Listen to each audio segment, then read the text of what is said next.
What we saw today at Belmarsh was a rubber stamping process that comes as no surprise, but is nonetheless wrong. A rubber stamping process that is a result of a European arrest warrant system run amok. There was no consideration during this entire process as to the merits of the allegations made against me. No consideration or examination of even the complaints made in Sweden. And of course, we have always known that we would appeal. We have always known that in all likelihood we would have to appeal. 95% of European arrest warrants are successful. That is something that Fair Trials International has rightly condemned. And it is right that there is a review of UK extradition procedures in June to deal with some of those abuses of the European arrest warrant in law and for abuses relating to other countries such as the United States.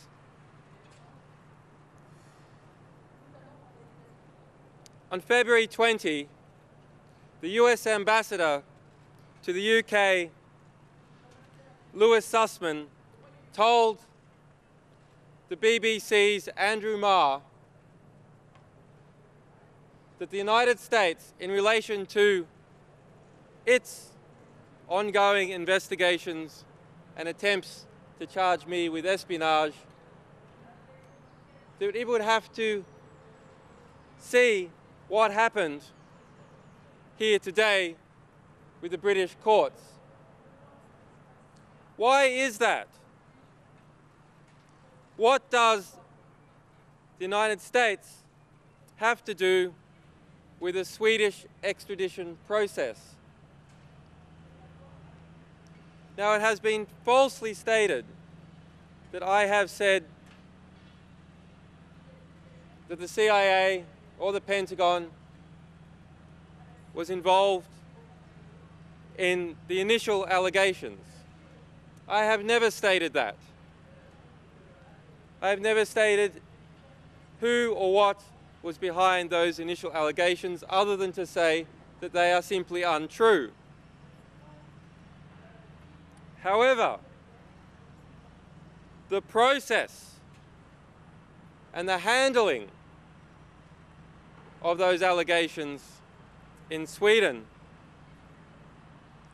allegations that one of the prosecution's witnesses say were as a result of railroading and pressure by others, is something that deserves serious scrutiny.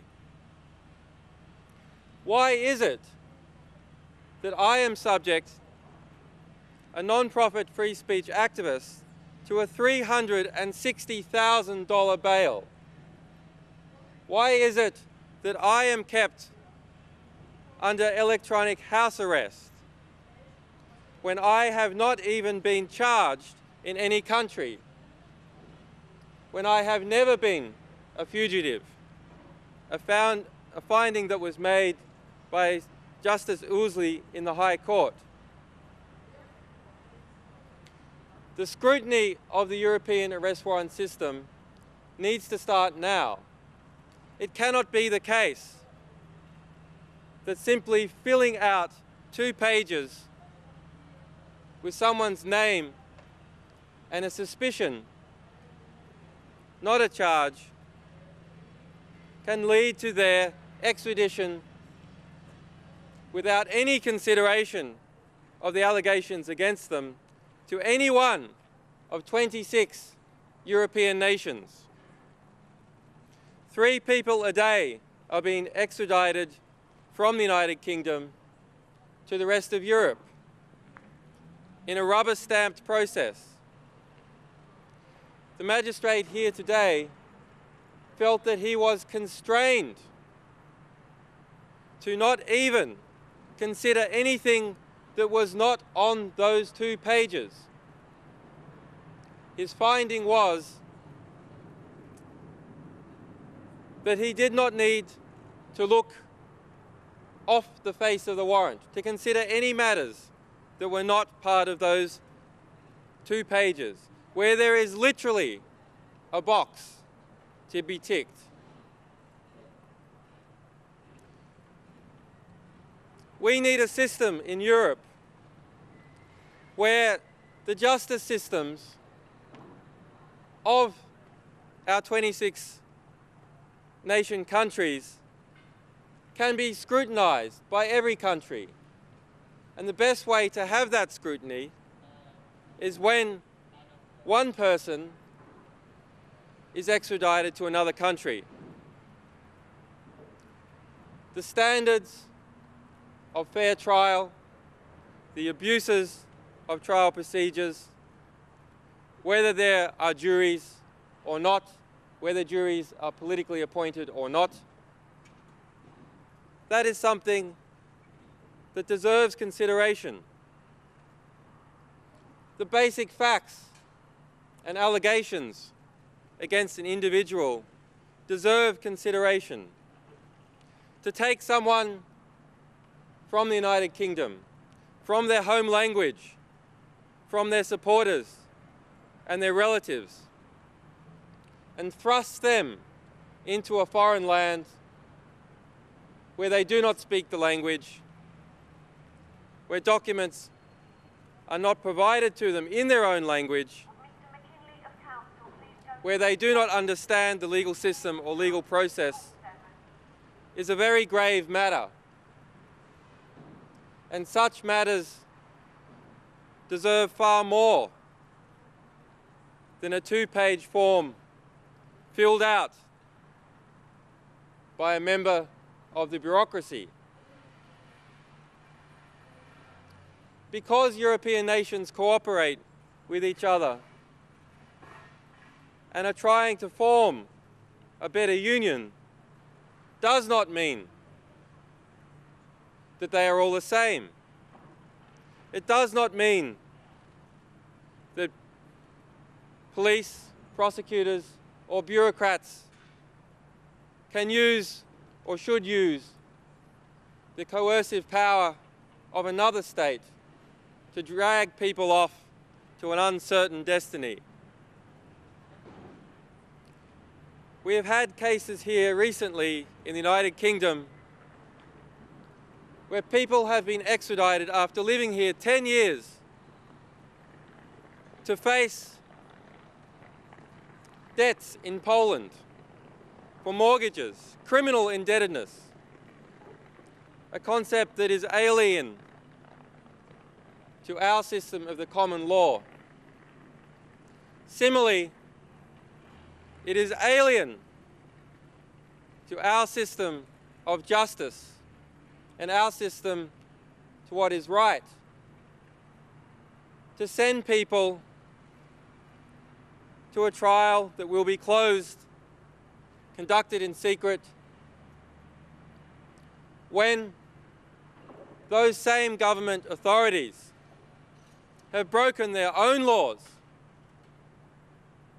and released my name, preliminary parts of their investigation to the media, secretly, to favoured media, and refused to release those same documents to us. Something is not right when that is done. And the only way in the long term that such things can be held to account is for outside scrutiny. And outside scrutiny requires the scrutiny of each nation in Europe to the procedures of every nation in Europe. The European arrest warrant system was rushed in as a result of September 11, designed to quickly ship suspected terrorists from one state of the EU to another. It should probably have never been introduced in that form, but it came at a time of heightened fear about terrorist attack. Now it has been used in a wide variety of cases. It has crept out from beyond suspected terrorists and to the average person. That is something that needs to be stopped. And we hope that through our appeal process, we will shed some light on those abuses. We will also shed some light on some of the problems with the Swedish justice system, and there are many. And Swedes know there are many.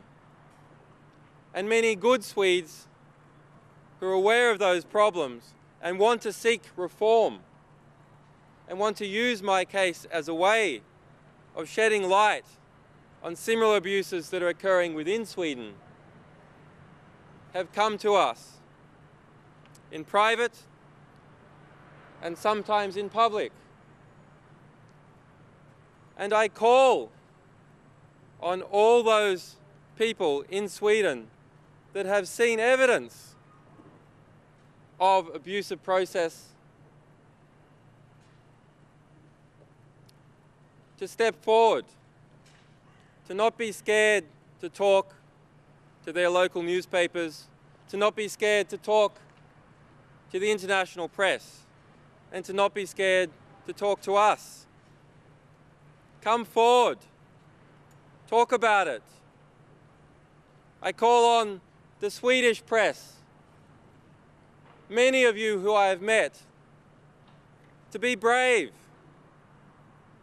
and to start talking about these problems in Sweden.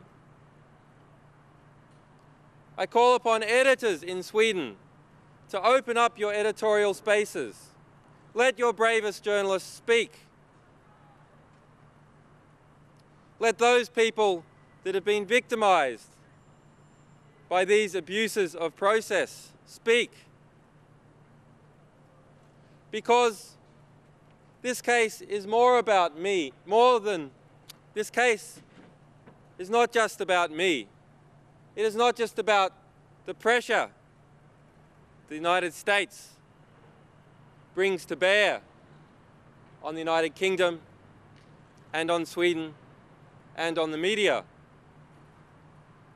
It offers a real hope for reform of key aspects of the Swedish justice system.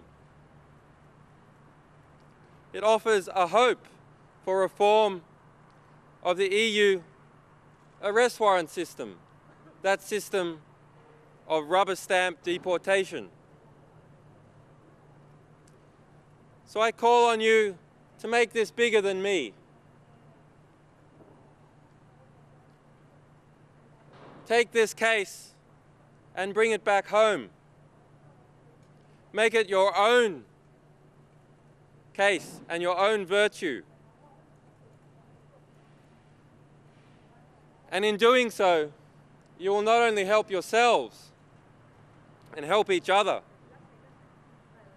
but you will make this ridiculous time that I spend on this nonsense worthwhile.